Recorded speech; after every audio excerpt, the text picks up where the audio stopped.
भारतीय टीम इस T20 world cup में अपना आगाज करने वाली है, लेकिन ऐसा लग रहा था कि जब इंडिया मतलब यूएस से आई तो ऐसा लग रहा था कि भाई अभी कई सवालों के जवाब पाना बाकी है। इनके लिए कॉम्बिनेशन ही नहीं क्लियर था, किसको प्रीफर करना है, किस कॉम्बिनेशन के साथ जाएंगे।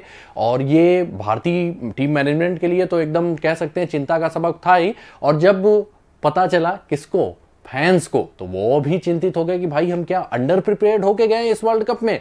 लेकिन धीरे धीरे ही सही सब सवालों के अब जवाब मिलने लगे हैं। नमस्कार, मैं हूं आपका फेवरेट सिद्धांत त्रिपाठी और हम बात करने वाले हैं उन सवालों के जवाब की जो कि सारे क्रिकेट प्रेमियों के दिमाग में क्या कर रहे थे, गूंज रहे थे और साथ ही साथ टीम मैनेजमेंट के लिए भी ना चिंता का सबब थे।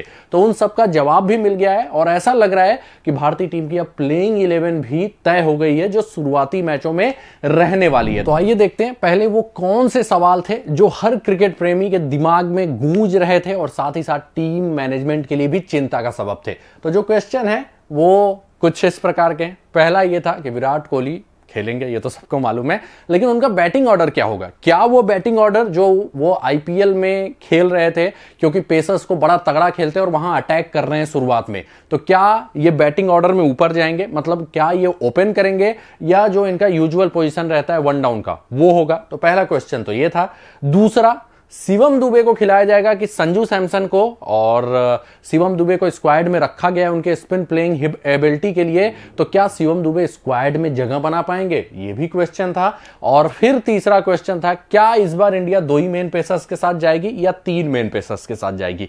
तो ये सवाल लगभग सबके दिमाग में आया होगा। अगर आप इंडियन क्रिकेट टीम को जानते हैं तो आपके जरूर दिमाग में आएगा स्क्वाड देखने के बाद, आखिर क्या होने वाला है, इस स्क्वाड से कौन सी प्लेइंग 11 बन के सामने आएगी। तो जो वार्म अप मुकाबले हैं उसमें काफी हद तक हमारे कई सवालों के जवाब मिले, जैसे कि विराट कोहली नहीं खेलने वाले थे, ये सबको मालूम है, ठीक है। तो विराट कोहली अगर नहीं खेलने वाले थे तो जाहिर सी बात है कि भाई टीम कुछ एक्सपेरिमेंट करती, लेकिन वहां पे हुआ क्या, यशस्वी को इन्होंने खिलाया ही नहीं। तो इसका सीधा साधा मतलब था कि विराट कोहली नहीं खेलने वाले थे, लेकिन उसमें इनको शायद ओपन कोहली से ही कराना था वार्म अप मैच में भी। मतलब टीम इंडिया के प्लान में शायद कोहली अब एज एन ओपनर थे इस दौरे पे या इस वर्ल्ड कप में, और इसीलिए उस पोजीशन को ये छेड़छाड़ नहीं करना चाहते थे और कोई डाउट भी नहीं क्रिएट करना चाहते थे।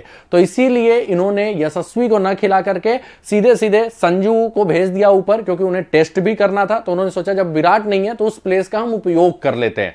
मतलब हम ये बोल सकते हैं यशस्वी अब बैकअप ओपनर हो चुके हैं, क्योंकि उनका फॉर्म उतना अच्छा नहीं था, प्लस यहां की सरफेसेस भी थोड़ी स्लो होंगी, तो उस पे कोहली अच्छा खासा इंपैक्ट डाल सकते हैं, एक साइड से एंकर का भी रोल कर सकते हैं। तो विराट कोहली वाले क्वेश्चन का जवाब मिल गया। दूसरा, शिवम दुबे या संजू सैमसन, ये सवाल था कि किसको प्रीफर करेगी, तो वो भी जवाब मिल गया। वो ये कि शिवम दुबे से बॉलिंग करवाया गया, और शिवम दुबे आपको मालूम होगा कि कटर्स अच्छा फेंकते हैं, ठीक है।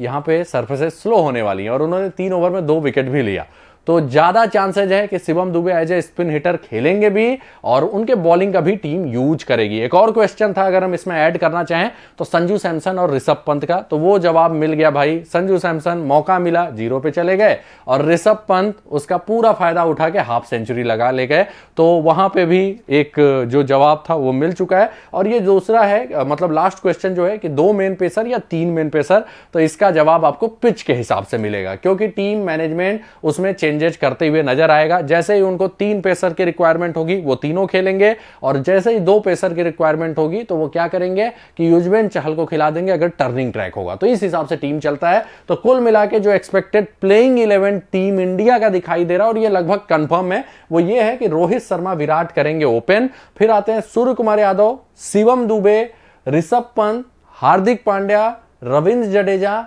कुलदीप यादव, जसप्रीत बुमराह, अर्शदीप सिंह, मोहम्मद सिराज। और जैसे इनको लगेगा कि नहीं भाई स्पिनर्स की ज्यादा जरूरत है, तो ये क्या करेंगे, अर्शदीप को हटाएंगे, चहल को लेके आएंगे। अब दुबे को खिलाने से इनको फायदा क्या हो रहा है, फायदा ये हो जा रहा है कि जहां पे इनको मूवमेंट की जरूरत होगी वहां पे पांड्या ज्यादा बॉलिंग करेंगे, ठीक है। और जहां पे बॉल फंसेगी तो वहां पे जो 6th बॉलिंग ऑप्शन होंगे ना, तो वो कौन हो जाएंगे, वो 6th bowling option Shivam Dubey हो जाएंगे। तो वो भी टीम यूज करना चाहती है, क्यों, क्योंकि यहां पे most of the track dryer side पे रहेंगे और दुबे और पांड्या में कब कौन इफेक्टिव होगा ये आपको देखना पड़ेगा। जब पिचेज बेजान होंगी तो पांड्या ज्यादा इफेक्टिव होंगे, लेकिन जब सरफेस पे कटर्स को मदद मिलेगी तो दुबे ज्यादा इफेक्टिव होंगे। मूवमेंट होगा तो पांड्या ज्यादा इफेक्टिव होंगे, तब दुबे कुछ खास नहीं कर पाएंगे। तो उस हिसाब से दुबे और पांड्या के बॉलिंग का टीम यूज करेगी, ठीक है। और साथ ही साथ स्पिन हिटिंग एबिलिटी दुबे के पास अच्छा खासा है, वो अलग बात है, बांग्लादेश के अगेंस्ट नहीं चले, लेकिन लास्ट सीजन इन्होंने 2 पेस ट्रैक पे भी अटैक किया था स्पिनर को। तो ये दिखाता है कि ये 2 पेस ट्रैक्स पे भी स्पिन अच्छा खेलते हैं। तो दुबे की प्लेइंग 11 में जगह लगभग कंफर्म है। यहां पे ऐसा हो सकता है कि पहला विकेट अगर पावर प्ले के बाद गिरे तो इवन सूर्या के ऊपर भी ये स्पिन को हिट करने के लिए आए और लेफ्ट राइट कॉम्बिनेशन उस हिसाब से टीम बनाते जाए, ये ध्यान दीजिएगा। और मतलब यहां पे और ज्यादा कुछ आपको ध्यान नहीं देना है। लेफ्ट हैंडर्स भी अच्छे खासे हो गए, राइट हैंडेड बल्लेबाज भी हैं, तो कुल मिला के राइट हैंडेड लेफ्ट हैंडेड बल्लेबाजों का एक मिक्सचर अच्छा खासा इंडिया के लिए बन जा रहा है। प्लस बॉलिंग ऑप्शंस भी अच्छे खासे हो गए हैं। और चाहे जब ये एक बॉलर को ड्रॉप करके स्पिनर को, एक पेसर को ड्रॉप करके स्पिनर को ला सकते हैं, तो जो कह सकते हैं कि एक गुत्थी थी, सुलझ नहीं रही थी, वो सारा कुछ वार्म अप मुकाबले में लगभग सुलझ चुका है। और टीम इंडिया ने अपना प्लान भी जग जाहिर कर दिया है कि युजवेंद्र चहल अभी हमारे प्लान में नहीं है, उनको बॉलिंग नहीं दिया गया। और साथ ही साथ कोहली नहीं थे, तो अगर इनको यशस्वी मतलब ओपनिंग के प्लान में होते तो उनसे ओपन जरूर करवाया गया होता, क्योंकि उनका फॉर्म अच्छा नहीं चल रहा था। लेकिन यशस्वी का नाम ओपन करा के ये लोग सोचे कि जो हमारा विकेट, क्योंकि ये कंफर्म थे कि ओपनिंग हमारे विराट और रोहित ही करने वाले हैं, तो इन्होंने सीधे सीधे वो विकेट कीपर वाला जो गुत्थी था उसको सुलझाना उचित समझा